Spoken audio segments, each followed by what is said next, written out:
I'm in a space where I know what I want and I want to move in that direction. But the dissatisfaction of where I'm at and the power and the momentum of it is overwhelming me, and it's dominating. We have a very powerful recommendation. It'll slow you down a little bit. It's a lobotomy.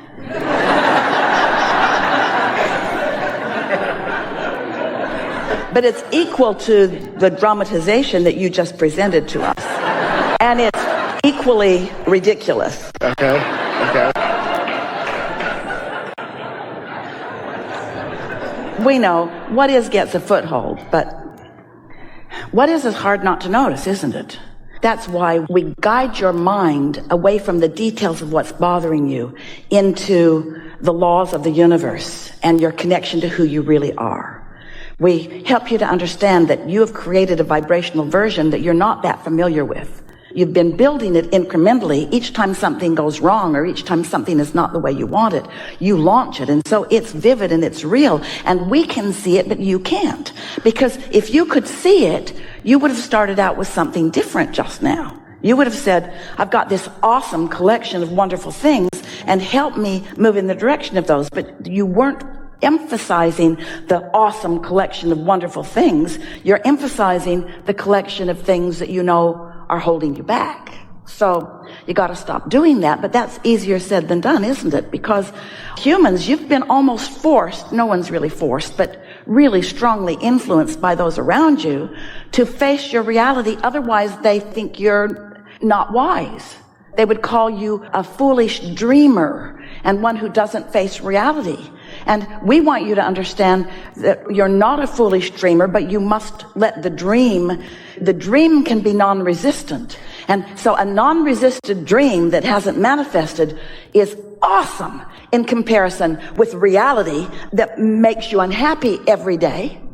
Many humans would say, no, it's better to face a reality that hurts your gut than a dream that makes you sore. And we say, then somebody that says that does not understand the way the laws of the universe work. They don't understand how people move from unwanted to wanted, or from less to more, or from sick to well, or from confused to clarity. In other words, there's a path. There's a path. We call it the path of least resistance. It would be better called the path of most allowance. But we don't ever want you to feel bad about having resistance along your path. We just want you to tune in to your broader perspective, who will guide you around the resistance. You have to get rid of it. Just don't keep it active. So we want to hear you. We are not trying to dissuade you from your conversation. We just want you to know that you can get to where you want to be from wherever you are.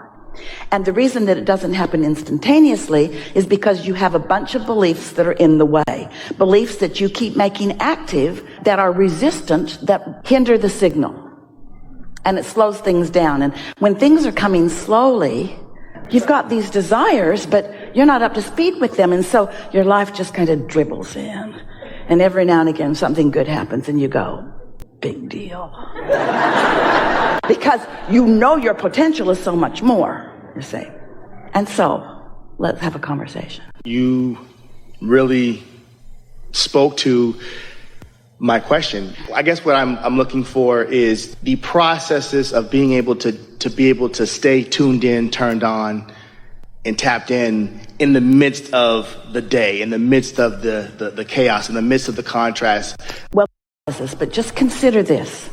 Consider, what vehicle should we talk about? A train or a vehicle on the ground, a car? Just imagine some vehicle moving at a high rate of speed. And they're being brush and things in the way, but the car just blows through it because the momentum of it carries it. As opposed to stumbling over each and every... Think about the shock absorbers on your really efficient vehicles and how you can move even on bumpy roads with very little hindrance of the resistance of the bumps. That's sort of what we're talking about.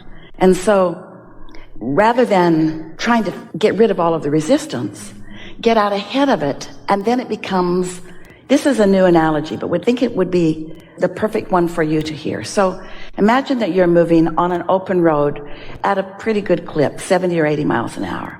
And your vehicle's a good one, and it feels really good. And every now and again, this is a road kind of like that whack-a-mole. You saw how sometimes the things came up? So on this road, there are little things that keep coming up. And when they come up, your wheels are going to hit them, or you're going to try to swerve around them.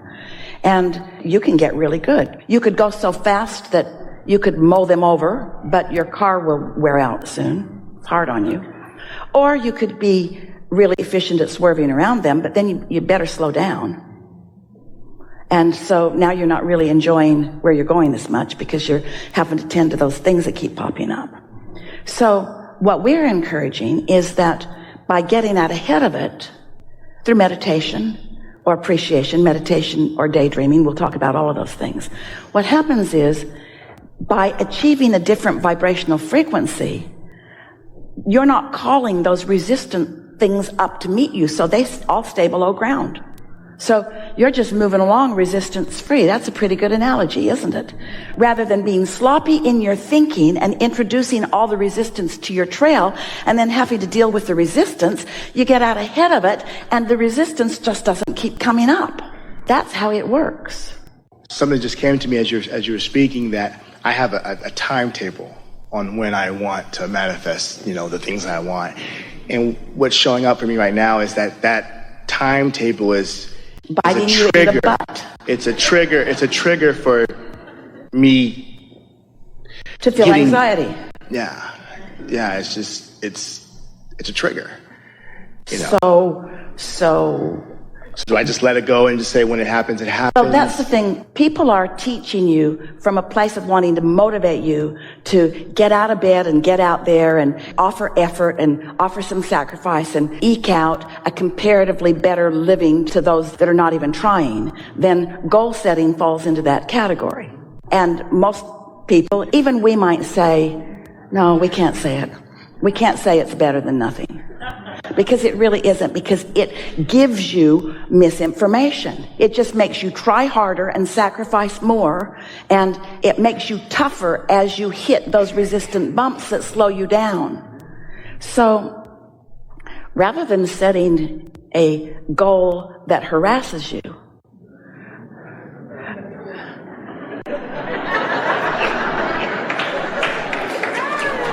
we would encourage you to seek the pleasure of alignment. But before you can do that, you have to know these things. You have to know you sifted and sorted and did step 1, and step 2 has been done for you. You have to know that what you're asking for is a done deal. That you set the goal in step 1, your inner being took care of it, and now you've got one thing to do and one thing to do only, and that's line up with what you've asked for. If you're setting an accurate goal, if you were really telling it like it is, and someone says, what's your goal? You would say, it's now. What? Yeah, it's now. What? Yeah, it's already done. What I've asked for is done. Where is it? Well, that's a little hard to explain, so I'm not going to try. Say to them, oh, it's one of those imaginary things, your friends might say. It's not imaginary. It's gestating. It's becoming. It's gathering momentum and cooperative components, and it's awesome. And I'm coming into alignment with, well, what's your timetable? When it's ready. What's your timetable? When I'm ready to let it in. When I have stopped beating up on myself through sacrifice and struggle. When I've come to the place of enough worthiness that I will let it in. That's the timetable. Well, how long is that going to take? Longer now that I'm talking with you.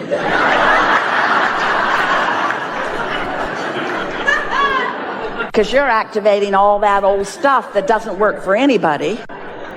You see, you might say to them, you see, I've decided that I don't want a mediocre creation. I just don't want to try a little harder than most so that I get a little more than most. I want to enact the awesome power of non-resistant thought. But in order to discover and personally utilize the awesome power of non-resistant thought, I got to stop thinking thoughts that are resistant. And when I look at what is resistant to what's becoming. Because what is not enough money in my bank account. And what is too much hard work. And what is doing too many things that I don't want to do. And what is putting up with the status quo. And what is settling and compromise and sacrifice. What is in the way of what's coming. So every time I focus upon what is, I'm in the way of what's becoming because they're different. What's in my vortex is prosperity and agility and clarity and the ability to be or do or have anything that I desire. And I've been living enough step one, and I've put so many pieces, ingredients into my vortex, and they've gathered all the cooperative components so much that I can't even recognize the awesomeness of what's in the process of becoming for me. So all I have to do, we're speaking from your perspective to a friend who's wanting to understand, all I have to do is stay out of my own way by not trying to make it happen too soon or by not demanding that it be ready before I am. I'm just practicing alignment, alignment, alignment, alignment, alignment. And you know what begins to happen? You see, since this vibrational reality, we call it a vortex because it spins like that. It does. It gathers momentum like that. And this vibrational reality, this vortex of yours is high, non-resistant frequency. So in order for you to tune into it rather than the not enoughness of reality, you have to quiet the not enoughness thoughts. Otherwise your vibration won't rise to it. So meditation is a really good way. When you quiet your mind, you stop thought. And when you stop thought, you stop resistant thought, and your vibration will rise. And when your vibration rises, then what's in the vortex begins to occur to you. We've given it a new description recently because we want you to understand how it comes. It comes in the form of impulse or insight or daydream. Esther's discovering that if she will meditate and quiet her mind and then just allow her mind to wander once she's under the influence of that these delicious ideas are flowing to her. And she's no longer trying to put the pieces of them together to make something happen with them. She's watching them like a pleasurable movie because what these dreams are, they're not actionable right now. It's not get on them and ride them right now. They are evidence of your alignment. The daydreams are evidence of your alignment. So the more you're receiving those dreams, then the more evidence you have of that alignment. And when that becomes the momentum that you're reaching for, then these thoughts begin to turn to impulses, and the impulse then pays off. It's like you have actual awareness that an idea that came led to this and led to this and led to this and led to this, and suddenly right here within your grasp is something that you've really been wanting. And it doesn't feel like this far-fetched out there in the cosmos sort of thing. It's real.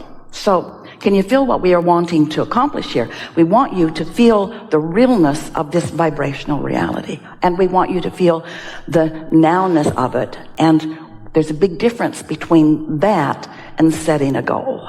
You could set a goal that is like this. It's more like a segment intention. It's my intention to sit and quiet my mind and allow my vibration to rise. That's a really good intention. It's my intention to put myself in an environment, silence my phone, close the doors where I won't be interrupted for a little while, so that the momentum of my alignment can be evident to me. So now you're just moving around in this really good feeling state of being, which means you've got one point of attraction. You and your inner being are one. Well, do you know what that means? That means all the things that you've asked for and all the things that your inner being and the law of attraction have gathered up, all this escrow that has been gathered for you, now you and your inner being are one. What do you think is going to happen with all that stuff? It's going to show up. It's going to show up, and people are going to watch you. And the first thing they're going to notice about you is that you're not freaked out about what's not happening yet. because you are so satisfied with the way you feel. Yeah? I receive that.